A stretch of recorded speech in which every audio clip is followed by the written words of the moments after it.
Ele começou cedo no teatro como ator, produtor e logo virou autor das maiores novelas de sucesso da TV Excelsior, da extinta TV Excelsior. E nos anos 70 chegou sacudindo a TV Globo. Ele escreveu Pigmalião 70, Minha Doce Namorada, Uma Rosa com Amor. Adaptou um dos maiores clássicos de Jorge Amado, Teresa Batista. Depois escreveu novelas para a América do Sul inteira. Eu estou falando do pai de um dos maiores galãs que a TV brasileira já teve. Meus amores, eu estou falando de Vicente Cesso. Meu amor, amor da minha vida. Para você, obrigada, sempre, sempre, sempre obrigada, Vicente. Obrigada aqui por essa conversa. Você está abrindo a 3ª temporada do Na Lata com a Antônia, porque eu tenho certeza absoluta que você vai me trazer muita sorte nessa 3ª temporada. Você vai fazer uma carreira bonita, eu tenho certeza. Amém. Vindo de você. É uma questão de tempo. Amém. E de perseverança, porque na televisão eu vou te contar. O talento é importante, mas a perseverança é muito mais importante. Ai, Vicente, mas pro Mariana, falar de perseverança pro Mariana e outra, não tô mais uma nenenzinha, né? Tem que dar certo logo. Não existe isso de logo. O importante é dar certo. Agora, sim, dá tem certo. tempo para dar certo. É verdade. E outra, a televisão, ela come um tempo para que você consiga assimilá-la. Tanto que hoje você vê, nós temos muita gente fazendo televisão e pouca gente de televisão. É verdade. Porque você vê pessoas que têm 30 anos de televisão. Na verdade, ela tem 5, porque ela só faz aquilo que ela aprendeu nos primeiros 5. A televisão é muito evolutiva. Ela exige um acompanhamento, sabe, como de doente na UTI. Você precisa estar sempre cuidando. Sempre se reinventando. E sempre alimentando e sempre pesquisando. E o que é perigoso na televisão é o que está acontecendo na televisão brasileira, é a acomodação. Tem um programa, ele não é muito bom, mas até conseguir inventar um outro, ele fica 20 anos no ar. Sim, exatamente. Entuba e as pessoas engolem. Vicente, a gente estava falando eu estava falando aqui, quando eu te apresentei, só de sucesso, né? Das novelas dos anos 70 da TV Globo. Eu vou te contar uma coisa. Eu tenho que agradecer a Deus, porque eu sempre fui muito teimoso, eu sempre fui muito independente e deu certo. Como o Marcos dizia, eu era um kamikaze. Porque eu, para mandar uma diretoria de televisão para aquele lugarzinho, não custava muito, não. Sabe? Você me disse uma vez assim, você não tem um filtro do cérebro para a boca? Ah, não, vai direto. Pois é, mas você tinha? Nenhum. Por que você saiu da TV Globo? Não, eu não saí da TV Globo. Eu aguentei a TV Globo. Eu vou contar a história da TV Globo rapidinho. Eu tinha acabado de fazer Sangue do Meu Sangue em São Paulo, que foi a novela de maior audiência no Brasil. E o Sérgio Cardoso estava na Globo, o Boni estava há uns 2 anos lá e a Globo não dava certo. A última novela da Globo, A Cabana do Pai Tomás, acabou com 7 pontos de Ibope aqui em São Paulo e 11 no Rio. Aí eles me chamaram e eu tinha feito Sangue, que era um dramalhão, um negócio assim que eu pesquisei sobre a história do Brasil, sobre o Segundo Império. E a história era muito triste, eu chorei muito escrevendo essa história, eu sofri muito. Aí eles falaram, olha, quer vir para cá? Eu falei, tudo bem. A Excelsior estava fechando, era um ano que eu não recebia. E eu fui, só que eu disse, olha, a condição é o seguinte, eu não vou escrever novela-drama. Eu vou escrever uma comédia. Aí o Boni me disse, mas novela é telelágrima. Eu falei, então eu não faço. Eu vou fazer uma novela comédia. Tanto é que hoje as novelas que sobrevivem são as de comédia, não existia novela comédia, né? Era até muito comum. Contra a regra já sabia. Batina de padre, cadeira de rodas, isso era indispensável nas novelas. E eu, quando fui escrever a novela, porque eu trabalhava na Macan, exatamente no departamento de novelas, eu vivia brigando por causa dessas histórias quadradas, que é mais ou menos a novela mexicana, né?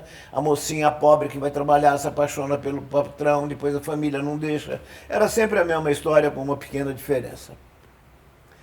E aí eu fiz Pigmalião 70. O Boni me falou, olha, essa novela eu vou fazer só até o capítulo 100, no capítulo 100 eu vou tirar porque eu não acredito em comédia. Eu falei, tudo bem. Foi uma explosão. Falei para ele, mas se você quiser que eu continue, você vai ter que implorar. Resultado, Pigmalião estourou, foi aquele sucesso absoluto e tirou a Globo de 2º e 3º lugar para 1º. Olha. A Globo não entrava em novela no Brasil. Bom, terminado Pigmalião 70, que era uma inovação total de comédia, era um tipo de comédia inglesa, assim, que a Kay Kendall e o Rex Harrison faziam, e tendo duas classes sociais bem diferentes e se misturando bem, eu acho uma das novelas mais divertidas que eu fiz.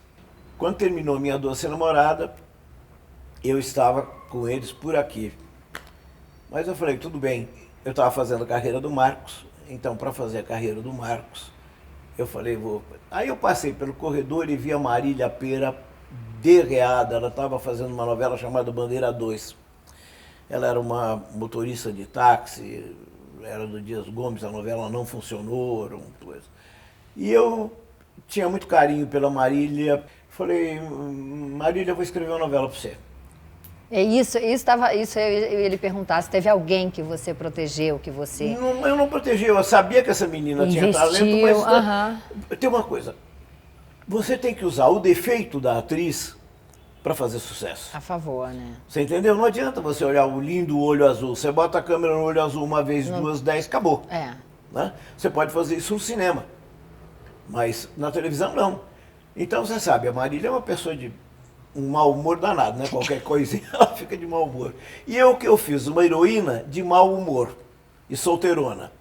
E o galã era o Paulo Goulart, gordo. A primeira frase que um diz pro outro, a respeito do outro, ele fala pro amigo, você não tinha uma secretária mais chata e mais feia para arrumar, não? E ela diz, nossa, que homem horroroso ter que trabalhar com ele. Esse era o começo Começou a história de amor. E a novela foi o sucesso que foi. Também, né? Com a Marília e o Paulo não podia dar errado. E aí também, quando acabou... e Uma Rosa com Amor, sabe por quê? Porque ela era uma solteirona, 27 anos na época, era uma solteirona, então no escritório, todo dia de manhã, ela passava na 27 anos na época, era uma solteirona? Era uma solteirona. Pai, gente! Eu sou o quê hoje, Vicente? Minha filha, era a moral da época. É verdade. Com 30 Você anos, sabe que, antigamente, época, era derrota. Comum, lá pelos anos 70, tá se preparando para a morte. Ainda já. nos anos 70, que já tinha uma revolução, eles iam convidar alguém na família e dizer assim, olha, o convite de casamento do meu filho. Mas olha, por favor, a desquitada não vai.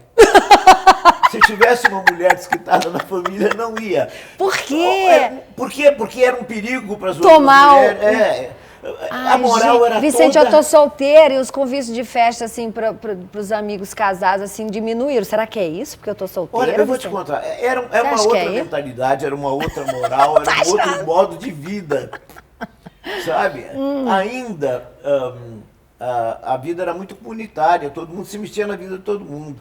Vicente, quando de fato você falou, não quero mais escrever para a TV Globo. Não. Aconteceu o seguinte, durante Uma Rosa com Amor, tinha um piquenique muito gozado na praia, em que eles se escondiam uma melancia na areia para gelar, e depois a melancia sumia, e eles procuravam... Coisa de piquenique de italiano que eu convivi quando era criança. E no meio deste piquenique, meu pai morreu. Ui. E aí o seu Daniel Filho mandou dizer, eu tinha mandado 5 capítulos, que ele não podia gravar, porque com 5 capítulos não dava para gravar. Daniel era o diretor. Que é uma mentira para um homem que faz televisão há anos. Você calcula, eu comecei em 50, isso em 74. Eu tinha 24 anos de televisão. E eu tinha nascido. E eu respondi que, pela lei, eu tinha uma semana de nojo. E que eles providenciassem um autor para me substituir. A novela fez aquele sucesso violento, blá, blá, blá, blá. Acabou meu contrato junto com a novela. Aí o Borjalo me chamou, falou, bom, quais são as suas exigências? Eu falei, nenhuma. É aquela da carta que eu mandei há 8 meses atrás. E o que tinha na carta? Que eu não ia ficar. Não, Cécio, mas já passou, aconteceu, por que você quer ir embora? Foi por um motivo simples, Borjalo, eu vendo trabalho, não vendo dignidade. Aí eu, escuta, o que você vai fazer? Aí Celso fechou, a Tupi tá falindo. Eu falei, eu vou vender pipoca com dignidade. Meu Deus. E nessa altura, eu fui fazer uma novela na Tupi, a Tupi já não tinha mais dinheiro, e eu fiz uma novela que foi aos trancos e barrancos, deu audiência, mas nesse meio tempo eu fui chamado, eu tinha vendido Minha Doce Namorada na Argentina, e eles me chamaram e eu fui para a Argentina. E foi a sorte da minha vida. Bom, então aí eu fiz Venezuela, Colômbia, Peru, Argentina. Eu morei 5 anos na Argentina. E aí fiz a primeira novela italiana. É verdade, Vicente, que você se aborreceu com a adaptação de Sangue do Meu Sangue, que foi agora Não no foi SBT? adaptação. Não? Não. Foi o Thiago Primeiro tem uma Santiago? coisa, Que foi? eu não queria vender a novela. Eu vendi porque o Silvio é meu amigo e eu então vendi a novela. Aí eu disse, vocês vão pôr assim, inspirados na novela de Vicente Sesso. Não era adaptado. Então eles fizeram o Samba do Crioulo Doido. Esse menino, em vez de ler a novela inteira, ele foi pegando, lendo e não sabia o que acontecia e fez A coisa mais gozada da novela é o seguinte... Você chegou a ligar pro Silvio, para alguém? Não eu se meteu. vendi inspirado na minha novela. Ah. Se é inspirado, Não é adaptado. eu não tenho nada a ver com Ah, isso. entendi. Você entendeu? Eu já tirei a minha responsabilidade. Depois eu comecei a me cansar e comecei a fazer só minissérie. A minha preocupação era fazer com que o Marcos ficasse estabilizado financeiramente. Sabe? Que ele não tivesse que estar se submetendo às humilhações que as emissoras e que os diretores fazem com atores e com as pessoas. O Marcos sempre me disse que você foi o grande incentivador dele. Ele começou com 5 anos no teatro, ou você Nada, jogou... ele começou com foi? menos, ele não falava direito. O negócio é o seguinte, eu fazia teatro nos teatros da prefeitura. E eu fui reinaugurar o Teatro São Paulo. E eu fiz uma montagem que eu tinha feito na televisão chamada Mágico de Oz. E tinha 50 bailarinas. E o Marcos tinha 3 anos, 2 anos e meio. E ele ficava no ensaio até eu terminar o ensaio, né? Ele dormia assim, né? E quando um ator errava, ele fazia... Ih, tipo Os eu. atores ficavam danados. Bom, ele tanto Já detectava o Aí erro. o que a costureira fez? Fez uma roupinha para ele. Ai, gente. Para ele entrar em cena com as bailarinas. Então tinha uma única frase que um dos figurantes dizia, né? Quando cai a casa da Dorothy, né? Lá vem a fada do norte, ela lhe explicará melhor. E deram para o Marcos fazer. Bom, eu fazia o espantalho, eu tô lá, daqui a pouco eu vejo o refletor virar para o lado assim, sai aquela coisa desse tamanho e faz assim, lá vem a fada do norte, ela lhe explicará melhor. O teatro veio abaixo em aplausos. Ai, Mas sabe que é o teatro inteiro aplaudindo? Já entrou aquela coisinha, sacudindo. eu falei, Esse nasceu com o pé direito. E na esse verdade dá pro foi. negócio. E na verdade foi. Porque o Marcos, na verdade, era talvez o ator de televisão que tinha mais anos de televisão. Porque ele ficou... Eu não deixava meu filho em casa na mão de babá. Ele ia para a televisão comigo, almoçava, era ao vivo, né? Essa coisa de proteger ator, eu acho que veio de você, porque... assim, eu fiz Malhação, que era do núcleo dele, ele pouco me dirigia, mas a gente fez Assalto ao Banco Central juntos. Então, o que eu prestava atenção no Marcos era o seguinte, ele não gritava com o ator daqui, ô fulano, você não fez nada. Ele parava tudo, levantava, ia lá no ouvidinho do ator e com toda a delicadeza falava. Não, eu acho isso primordial, essa relação. Eu não fazia televisão como todo mundo, eu na minha casa se ensaiava a televisão. Então a bronca, bababá, era no ensaio. Eu não vou dar show em ator na frente de um cameraman, de um cabo-man, de um cara que está limpando o estúdio. O diferente da maioria, né? Não, porque a maioria faz questão... Há uma coisa, o diretor, a palavra dirigir é conduzir, não é impor a vontade dele. Sim. Se você eu imponho a minha personalidade em cima de você, você vai deixar de ser você. Sim. Eu tenho que pegar você com teus defeitos, com as tuas virtudes e usar. Usar o melhor de você. Eu vou te dar um exemplo assim, por exemplo. A Globo não contratava a Fernanda. Eu escalava em todas as novelas, o Boni não gostava da Fernanda. Olha. Então, ele não aceitava por quê? A Fernanda fazia aquelas mulheres pobres, aquelas lavadeiras. E eu pus a Fernanda fazendo uma arquimilionária, uma Von Krupp. Em que novela? Né? Em que Cara a novela? cara. E a Fernanda mandei fazer um vestido, Clodovil desenhou roupa dela. Bom. Olha. E a Fernanda estava andando no ensaio dizendo, eu sou rica. Eu sou rica, eu sou muito rica. Sabe aquele negócio de preparação? Fernanda Montenegro se preparando para fazer uma rica e... Aí eu parei e falei, Fernanda, gente, você se enganou. Você não é rica, você é poderosa.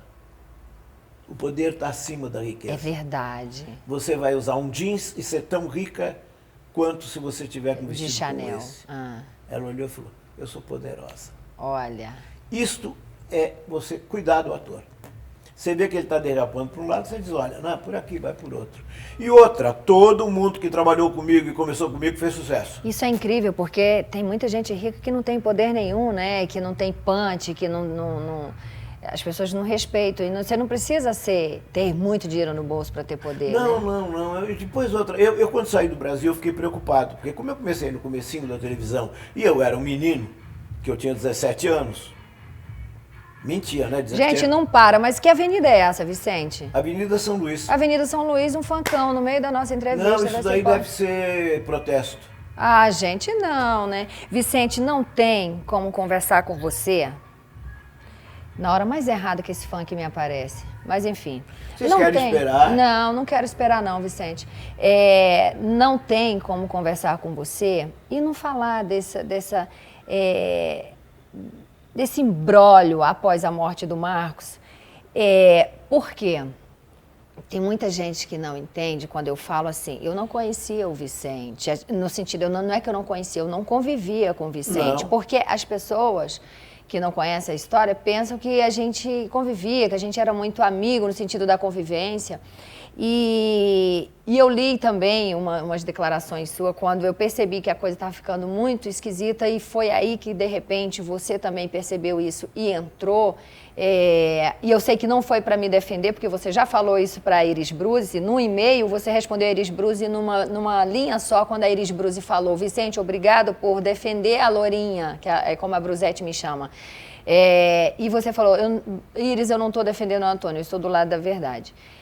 Então, aquela frase me disse tudo, mas as pessoas não sabem disso. E também lendo uma matéria, uma vez, você me chamou de caipira. Eu achei aquilo tão engraçado. Então, eu gostaria de entender o seguinte, por que você se expôs tanto quando, de repente, para você seria mais cômodo você ficar quieto e evitar tanta exposição, não se manifestar? Meu amor, me explica isso. Eu acho que tem muita gente querendo ouvir isso da sua boca. Por que é que eu mandei a Globo catar coco? Por que é que eu entrei em briga com o governo ditatorial argentino numa novela, me arriscando a vida que eles estavam matando as pessoas? Ou você nasce e resolve ser uma pessoa correta, e quando você é correto, você não pode começar a fazer concessões. Quando você começa a fazer concessões, você está começando a se vender aos pedaços. Eu não faço concessões, nem comigo, nem com os outros. Quando eu vou contar como eu conheci essa moça. Eu conheci essa moça no hospital, quando meu filho foi operado, cuidando dele no hospital. Nós nunca tínhamos sido nem apresentados. Chegou no hospital, o Marcos falou, Antônia, eu falei, muito prazer. Porque depois dessa encrencarada que ele tem, toda hora a casa separa, eu falei, não me traz mulher nenhuma mais em casa. Acabou. Sabe? Você não tem estabilidade emocional, eu acho desagradável esse negócio. Então eu conheci você ali dentro, durante aquele mês que nós passamos no hospital, em que o Marcos foi visitado no dia da operação pelas filhas, e depois fiquei eu e você e eu, mais ninguém. Eu sou uma pessoa de pequenos detalhes. Não é na grande atitude que você percebe a pessoa, você percebe a pessoa no detalhe. Você trabalhou o tempo todo para se manter, você não estava vivendo à custa do Marcos Paulo, apesar de estar no hospital cuidando dele. Você comprou suas passagens do Rio para São Paulo, eu falei, não, eu pago. E foi aí que eu vi que você poderia... a primeira impressão que você tem, qual é? Uma mulher que chega perto do diretor porque quer fazer carreira. Isso foram todas, e isso é todas em todas as televisões, em todos os meios de comunicação do mundo. Mas se você estivesse fazendo por esse motivo, tudo bem. Mas é que, além disso, havia uma pessoa humana atrás disso. É por isso que eu disse que você é caipira. Você é tão caipira que você não escondeu o teu lado emocional cuidando dele. E isso me tocou. Quando você viu que de fato eu estava sozinha e que eu ia precisar de uma ajuda? Não, eu achei que não. Primeiro tem uma coisa. Aquela carta que ele te fez foi a mesma carta que eu fiz para ele quando eu fui me operar. Ele copiou a minha carta, Ele comentou a carta comigo. Ele só não me falou de testemunhas, porque a minha também não tinha testemunhas. Era a carta. Bom, antigamente a carta, a própria mão não precisava de testemunhas. Isso foi criado depois. Então, quando ele faleceu, eu chamei a Vanessa. Olha, ela tem tantos por cento do dinheiro e barari, barará, barará. Todo mundo achou ótimo porque não sabia qual era a quantidade de dinheiro. Depois que souberam, mudaram de ponto de vista. O que você me disse quando eu falei, Vicente, eu não quero nada disso, eu vou desistir disso? Não, você tem direito, você tem que... Olha, a gente não... O que não merece, não merece. O que merece, merece. Depois outra. Era dele. Ele faz o que ele quer com o que é dele. A dona do Elmsey, que é o maior hotel de Nova York, os 6 Diamantes, morreu e deixou tudo pro cachorro. Aí o Ana Melcio. Ninguém discutiu. Você sabe o que eu fiz? Declaração por escrito, em cartório, explicando exatamente o que ele queria. Porque se eu escrevo no meu testamento, eu deixo esse sofá pro seu Joaquim, o sofá é do seu Joaquim. Você esperava isso das suas netas? Eu tenho tido tanta surpresa na minha vida. A sobrevivência hoje é uma cobiça, é uma vaidade incomensurável. Eu me lembro bem, você com a voz embargada, dizendo que procurou a Mariana para falar das cinzas do Marcos, que você queria pôr em algum lugar. E você não obteve resposta. O Marcos queria muito que as cinzas dele fossem jogadas no mar de Búzios, todo mundo junto. Isso não aconteceu. Você acabou que a Mariana te respondeu e disse onde estão as cinzas, lhe deu as cinzas. Como é que ficou isso? Que era uma coisa que você... Falei, olha, você foi buscar as cinzas? Ela falou, não tive tempo. Eu falei, vai, quando você for buscar, me avisa que eu vou aí tirar uma parte da cinza para pôr no túmulo da mãe dele. Porque ela teve o Marcos nos braços muito pouco tempo. Ele nasceu num dia, ela morreu no outro. E ela não me respondeu. Então, até hoje, você não sabe o que foi? Não, nem sei o que fizeram com as cinzas. Foi também uma coisa que me chocou, uma fotografia que um amigo me mandou, depois da leitura do testamento, o pessoal brindando numa churrascaria. Aquilo me machucou muito. Ali me machucou seriamente. Sua maior vitória? Ser uma pessoa decente. Que maravilha. Eu vou poupar o Vicente por puro respeito, gente. Eu tô fazendo concessão nesse momento, porque tem uma parte do meu programa que eu pergunto nem fudendo. Eu não vou perguntar isso pra você, não. Mas eu vou perguntar pra você, na lata, o que você diria pra alguém na lata? Eu sempre digo tudo na lata. Aliás, é uma frase que eu usava muito em reunião da Globo. Olha, vocês não digam merda porque meu ouvido não é pinico. Então, na lata, não vem me dizer merda que meu ouvido não é pinico. Isso. Quem é Vicente Cesso? Sei lá, é um sonhador. Meu amor, eu ficaria aqui 2 dias conversando com você. Gente, altas histórias antes da gente começar isso aqui. O Vicente me contou tanta história que dá vontade de voltar. Eu senti até o cheiro das coxias de novo, Vicente. Obrigado, viu? Eu só tenho a lhe agradecer por tudo nessa vida, porque assim, eu acho que Deus coloca uns anjos na vida da gente. Você foi um deles. Não por nada. Em momento algum eu falo de dinheiro, nunca falei, nem nunca vou falar. E um dos motivos pelo qual eu não abri mão de tudo que era do Marcos pela segunda vez foi porque você me disse uma frase. Você nunca decepcionou ele em vida, por que vai decepcionar ele agora depois de morte? Se ele deixou, está deixado. Então, eu entrego para a justiça dos homens, porque Deus eu já vi que já resolveu por mim. E estou aí tentando me reinventar, e seja lá o que Deus quiser. Mas você foi fundamental nesse processo, porque eu penso que no meio disso tudo, eu sozinha, e eu vi naquele fórum, eu e o meu advogado, e do outro lado 12 advogados, eu vi que, assim, eu tenho nesse processo Deus e você do meu lado. Porque se você não tivesse se manifestado e falado coisas que eu jamais poderia falar, porque não seria conveniente para mim, porque se voltaria fatalmente contra mim, se saísse da minha boca, você foi lá e falou. E fez total diferença, acredito eu, para as pessoas mesmo que achavam isso, que era uma alpinista, que estava com ele para se dar bem na vida e tal. As mesmas pessoas que me atacavam, elas passaram a me respeitar, e isso eu senti nas ruas, nas minhas redes sociais, o carinho das pessoas e tal. Eu acho que por isso que o que eu venho fazendo após a morte do Marcos tem sido tão aceito. E esse programa é um deles. Os fatos são os fatos. Você poderia ter sido a pior pessoa do mundo ou a melhor pessoa do mundo. Era a vontade dele, tem que ser respeitada.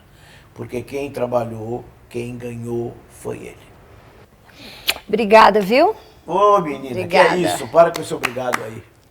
É isso, gente. Na lata com Vicente Cesso.